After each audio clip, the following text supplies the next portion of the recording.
Bienvenue à tous dans ce nouveau journal sur RTI 1. Je vous en donne les titres. L'Assemblée nationale a adopté le calendrier des travaux parlementaires sur la période allant du 15 juin au 27 juillet 2021. 14 projets de loi et 3 séances d'information parlementaire sont inscrits à l'agenda des députés. La Côte d'Ivoire a octroyé des financements de plus de 335 millions à 15 jeunes Ivoiriens en France dans le cadre du Fonds spécial Diaspora. Les projets retenus vont créer environ 89 emplois dans toutes les régions de la Côte d'Ivoire. Dans le domaine de la recherche agronomique, le centre de recherche sur le cocotier Marc Delhomme dans la commune de Port-Bouët se retrouve dans un conflit d'occupation. Les communautés villageoises revendiquent le site qui l'occupe. Sur place, la tension est palpable et c'est le sujet au cœur de notre dossier EcoPlus ce soir. Dans sa déclaration finale, l'OTAN estime que la deuxième économie du monde présente des défis à caractère systémique. La réponse de la mission chinoise auprès de l'Union européenne ne s'est pas fait attendre. La Chine ne restera pas indifférente face aux menaces extérieures. Bonsoir à tous. Du mardi 15 juin au mardi 27 juillet 2021, l'Assemblée nationale va plancher sur 14 projets de loi. Les députés vont se réunir pour 3 séances d'information parlementaire sur l'électricité, la vie chère et le tourisme. Ce calendrier a été adopté par 235 députés sur les 236 présents lors du vote de la séance plénière de ce jour. Moussa Konaté. Un seul point à l'ordre du jour de cette plénière, l'examen du calendrier des travaux parlementaires allant du mardi 15 juin au mardi 27 juillet 2021, période durant laquelle 14 projets de loi seront étudiés et 3 séances d'information parlementaire. La première est relative à l'électricité, la deuxième a trait à la cherté de la vie et la troisième porte sur la stratégie du développement touristique dénommée Sublime Côte d'Ivoire. 235 députés sur les 236 présents donnent leur accord pour ce programme de travail après quelques échanges. Nous venons d'adopter donc le calendrier qui commence pratiquement par des questions d'actualité, notamment concernant l'électricité et concernant la vie chère. Donc nous sommes en marche. Nous sommes avec le peuple, nous allons débattre de ces sujets pour que chacun puisse être situé. La cherté de la ville concerne tout le monde, le problème de rupture d'électricité concerne tout le monde et nous allons en débattre. Il y aura un commissaire du gouvernement qui viendra devant nous. Nous allons lui poser des questions quand il va nous exposer toutes les conditions. Et c'est ça qui est important, c'est pour la vie de la nation ivoirienne que nous sommes là. Le calendrier des travaux parlementaires ainsi adopté, le président Amadou Soumaoro lance un appel aux députés. Je voudrais vous inviter à prendre toutes les dispositions pour participer effectivement aux séances qui sont programmées afin d'enrichir les projets de texte de vos contributions. Rendez-vous est donc pris pour le jeudi 17 juin pour la séance d'information parlementaire sur l'électricité et une autre séance d'information parlementaire le vendredi 18 juin sur la cherté de la vie. Le président du Conseil économique, social, environnemental et culturel CESEC, Eugène Akaouele, en visite de travail en France, a rencontré hier lundi son homologue français Thierry Baudet. Ils ont entre autres évoqué la question du renouvellement de la convention de partenariat signée en 2018 par les deux institutions. Le point de notre envoyé spécial à Paris, Michel Digré. Siège du Conseil économique, social et environnemental de France, nous sommes au Palais d'Inéa, dans le 16e arrondissement de Paris. Pour sa première sortie en Europe, le président du CESEC a décidé de marcher sur les traces de son prédécesseur, Feu Charles Kofi Dibi. Je suis donc ici pour rendre visite au Conseil économique, social et environnemental de France, avec qui, sous le mandat de Feu Charles Kofi Dibi, une convention de partenariat avait été signée en Côte d'Ivoire. Cette convention est venue à échéance en décembre 2020 et le président de la République, Alassane Ouattara, nous ayant fait confiance pour nous porter à la tête de cette institution. Il nous appartient de maintenir les acquis de cette convention. Il nous appartient donc de nous inscrire fondamentalement dans la démarche de nos prédécesseurs, particulièrement du dernier de ses prédécesseurs, Charles Kofi Dibi. Aka Aoulé veut maintenir la vitalité de la coopération bilatérale entre les deux institutions. Nous sommes là pour renforcer les relations entre nos deux institutions, l'institution française et l'institution ivoirienne, échanger sur des bonnes pratiques, également échanger sur des informations et envisager le renforcement des capacités de notre institution, car chambre consultative, nous avons besoin d'être à un niveau acceptable pour pouvoir donner des avis, pour pouvoir conseiller. Pour le tout nouveau président du Conseil économique, social et environnemental de France, le CESE et le CESEC doivent prendre toute leur place dans la vie des États français et ivoiriens.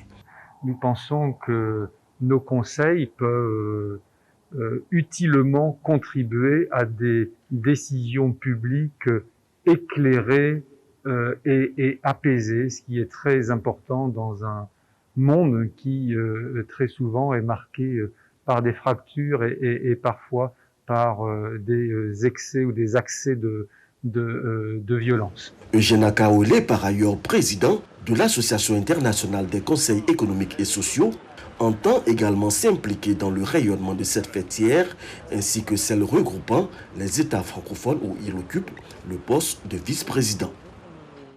Et sur place en France, 15 jeunes Ivoiriens porteurs de projets ont reçu des financements dans le cadre du Fonds spécial Diaspora. Le ministre de la Promotion de la Jeunesse, de l'Insertion professionnelle et du Service civique leur a remis des chèques de plus de 335 millions. Les projets retenus vont générer 89 emplois dans toutes les régions de la Côte d'Ivoire. Franck Wadio. Le gouvernement ivoirien dans la dynamique de l'aide à l'entrepreneuriat et cette fois au-delà des frontières. Mamadou Touré, le ministre de la Promotion de la Jeunesse, de l'Insertion professionnelle et du Service civique est à Paris. Dans la capitale française, les jeunes porteurs de projets au nombre de 15 reçoivent leur chèque. C'est le Fonds spécial Diaspora. Ce SUS est totalement transparent. Vous n'avez pas eu besoin donc de connaître l'ambassadeur, ni le ministre, ni qui que ce soit. Nous avons décidé de débloquer 1,5 milliard de francs CFA pour la phase pilote. Et pour ce jour, c'est un peu plus de 300 millions de francs CFA, à peu près 500 000 euros qui ont été donc donnés donc aux récipiendaires. Et j'espère que vous ferez bon usage donc des ressources qui ont été mises à votre disposition. Et la bonne conduite de vos projets, la réussite donc de vos projets devrait permettre donc le remboursement donc de ces prêts afin de permettre à d'autres jeunes de la diaspora d'aussi bénéficier donc de ces fonds. Un projet pilote qui a enregistré plus de 100 candidatures. La particularité, c'est que ces projets jeunes ont pour champ de réalisation la Côte d'Ivoire et devront générer près de 89 emplois. Des bénéficiaires donc heureux. Très ravis parce que nous, les membres de la diaspora, on est toujours en attente d'un retour de notre pays d'origine pour pouvoir apporter notre savoir-faire. Je suis surtout contente pour ces dames qui attendent que j'arrive à Dioko pour pouvoir reprendre les activités parce que je tiens à vous rappeler que nous étions déjà en fonction et c'est le Covid qui nous a forcé la main à fermer et c'est pour la reprise que nous avons demandé ce fonds-là à l'emploi jeune. Autre activité importante à ce jour, une signature de convention avec le Conseil présidentiel pour l'Afrique porté par le gouvernement français.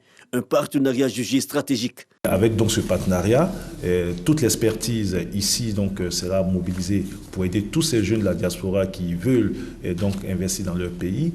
Des fonds pour les jeunes de la diaspora. L'initiative est soutenue par l'ambassadeur de Côte d'Ivoire près la République française. Vous avez immédiatement saisi la portée d'étendre à l'ensemble des jeunes de notre pays, où qu'ils se trouvent dans le monde, cette politique du président de la République, son Excellence M. Alassane Ouattara. Surtout sa volonté forte de faire passer la jeunesse ivoirienne du fonctionnariat à l'entrepreneuriat. Rappelons que ce financement octroyé par l'État ivoirien aux entrepreneurs de la diaspora va de 5 à 20 millions de francs CFA pour les projets individuels ou collectifs et de 20 à 50 millions de francs CFA pour les projets structurants. Sur le sol ivoirien, ce sont 11 874 nouveaux fonctionnaires qui vont être recrutés à l'issue de 372 concours administratifs. La ministre de la fonction publique a procédé au lancement de ces tests d'aptitude pour l'année 2021. Du 21 juin au 30 juillet, c'est la phase des inscriptions pour les candidats avec l'inscription en ligne, la visite médicale et ensuite le dépôt des dossiers physiques. Le point complet dans nos prochaines édition avec Grace Kando. Centre de recherche agronomique en Côte d'Ivoire, la station de cocotier Marc Delorme de Port-Bouët se retrouve dans un conflit d'occupation avec une demi-dizaine de villages. La station subit de plus en plus la pression de ces communautés qui revendiquent le site. Et à cette situation déjà délicate s'ajoute la poussée de l'urbanisme. Les chercheurs et la communauté scientifique mondiale sont inquiets. Ils appellent à une action étatique urgente. Lansine Bakayoko s'est intéressé à la question.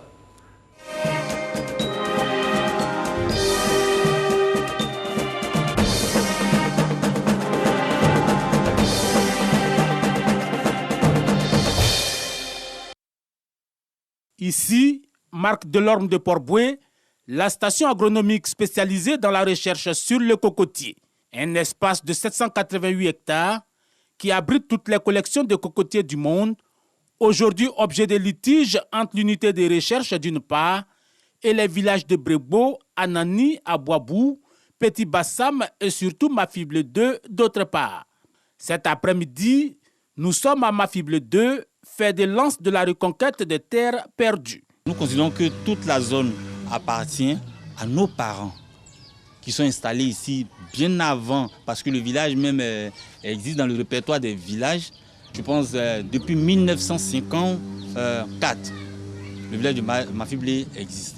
Pour être clair avec vous, le village ne peut plus s'agrandir. Le village ne peut pratiquement plus s'agrandir.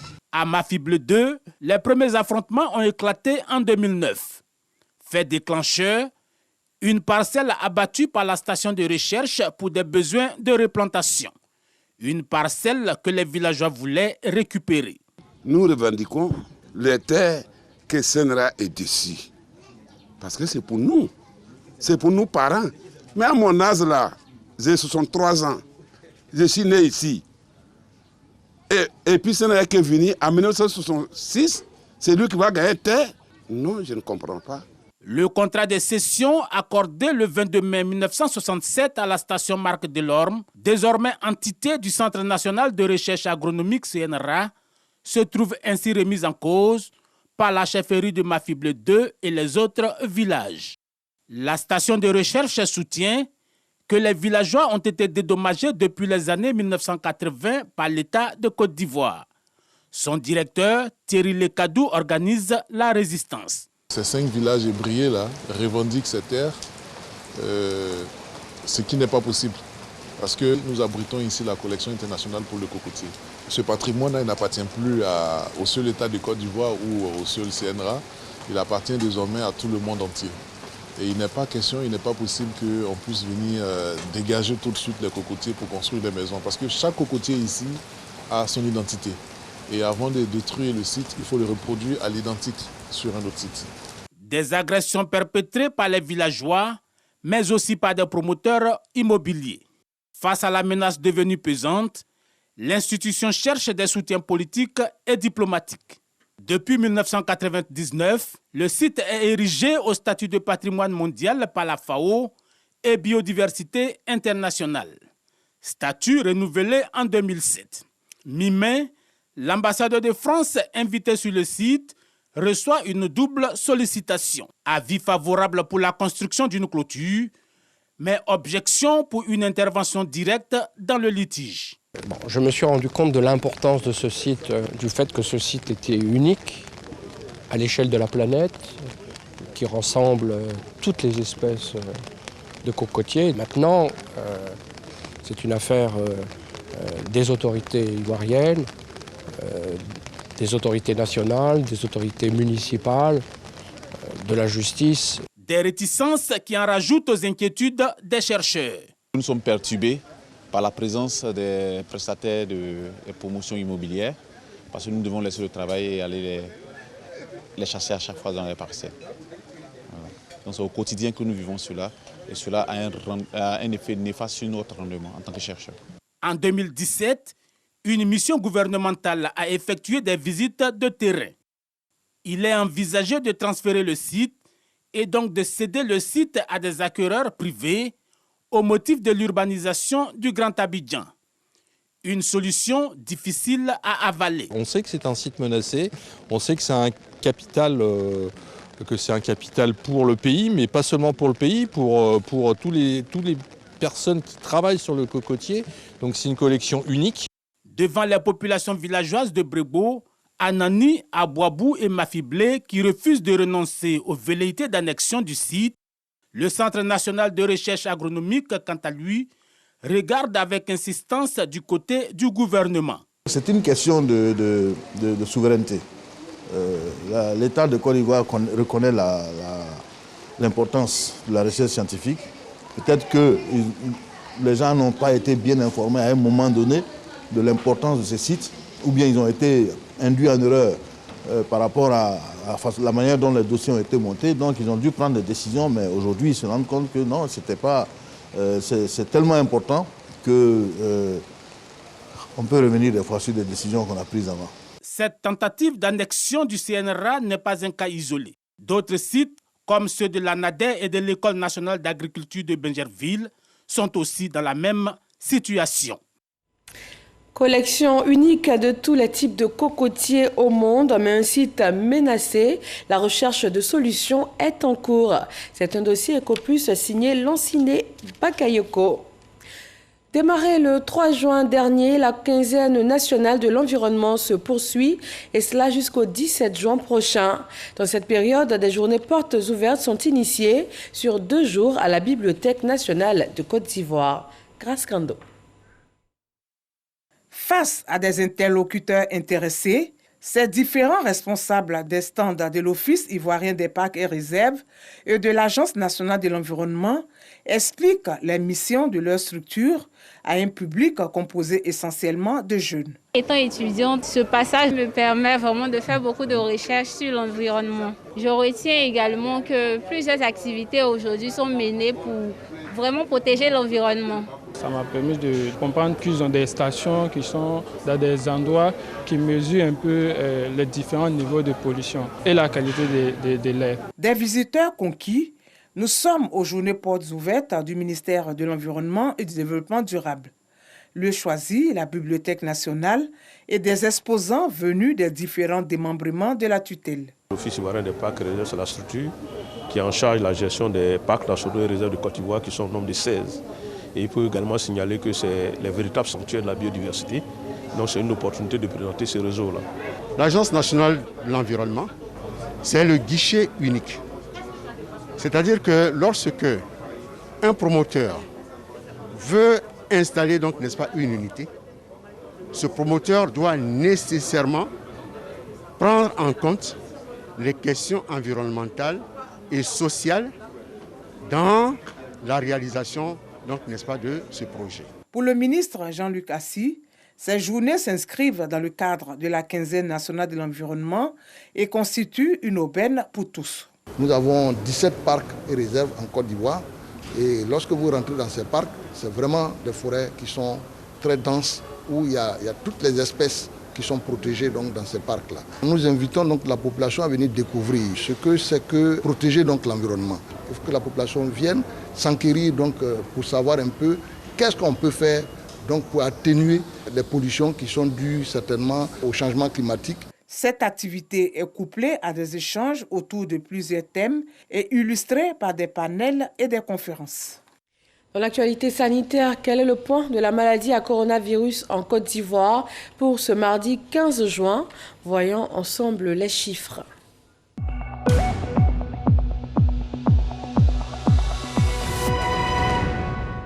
« 149 nouveaux cas de Covid-19 ont été enregistrés, 27 guéris et 0 décès. À cette date, la Côte d'Ivoire compte 47 909 cas confirmés, avec 337 000 cas encore actifs. Le 14 juin, 10 101 doses de vaccins contre la Covid-19 ont été administrées, soit un total de 705 051 doses administrées. Dans l'actualité politique, la direction exécutive du Rassemblement des oufouettistes pour la démocratie et la paix RHDP dresse le bilan des législatives partielles. La rencontre de ce jour a aussi été l'occasion d'aborder la question des sénatoriales à venir et de saluer les actes forts du président au nom de la réconciliation nationale. Alexis Ouedraogo. À la rue Le Pic ce mardi, séance de travail de la direction exécutive du RHDP autour de la vie du parti. Nous avons eu les présidentielles, ensuite nous avons eu les législatives partielles.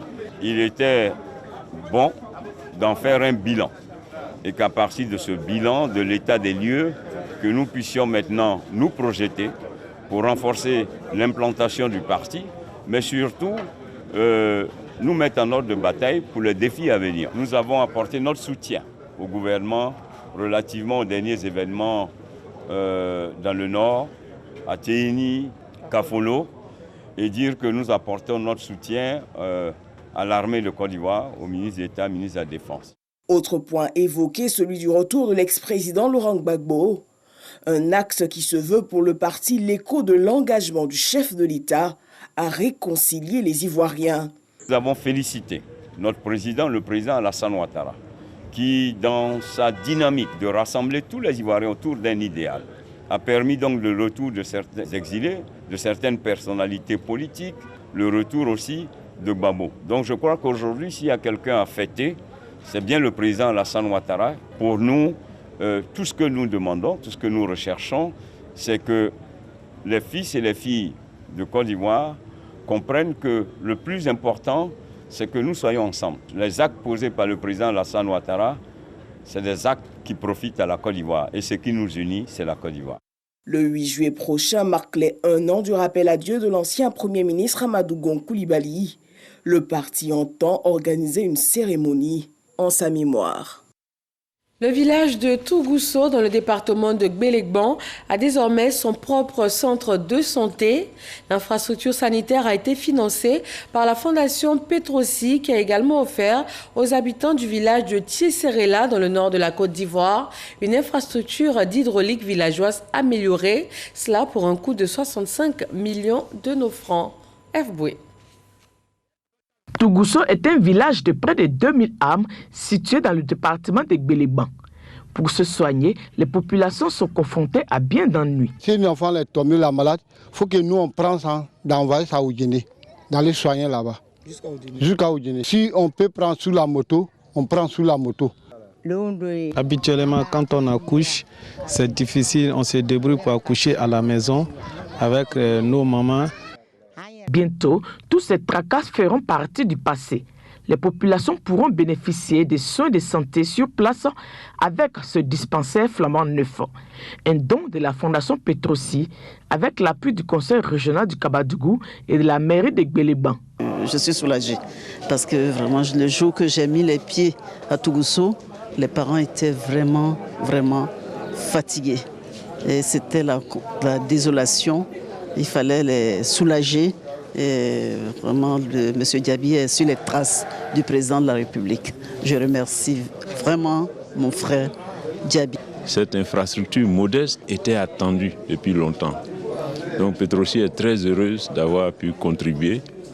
Et je l'ai dit que si les populations l'utilisent bien, ça nous donnera les arguments et les moyens peut-être pour avoir encore un peu plus. En attendant l'équipement et le personnel de ce centre de santé, les bénéficiaires expriment leur gratitude aux donateurs.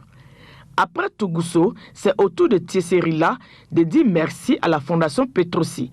Ce village de plus de 1000 âmes, situé dans le département de Samatigila, dispose désormais d'un forage d'hydraulique villageoise amélioré. C'est ainsi la fin de nombreuses années de souffrance dues au manque d'eau potable. Il y a un marigot qui est en bas là-bas. On va creuser là-bas. En fait, mais l'eau là, ça vient un peu de temps, c'est parti. On ne trouve pas l'eau. On tourne. On prend les 3 roues ou bien les vélos, motos. Il y a d'autres même qui marchent pour aller prendre l'eau sur tête venir ici. Après toutes ces années de souffrance, aujourd'hui, nous sommes très heureuses. À n'importe quelle heure, nous avons de l'eau. Il suffit juste de tourner le robinet. Nous disons merci à tous les donateurs. Les autorités administratives, quant à elles, exhortent les bénéficiaires à bien entretenir les ouvrages. Le coût de ces 2 infrastructures est estimé à 65 millions de francs CFA. À noter, pour la région du Kabadougou, la Fondation Petrosi a investi plus de 2 milliards de francs CFA dans la construction d'écoles, des centres de santé, des pompes d'hydraulique villageoises et la réhabilitation de plusieurs infrastructures. Dans la région de la Maraoué, le lycée municipal de Saint-Fra vient d'être doté d'une nouvelle clôture et d'une salle multimédia. Coût global de l'investissement pour ces équipements de sécurité et d'informatique, plus de 27 millions de francs CFA. Charles Tatou.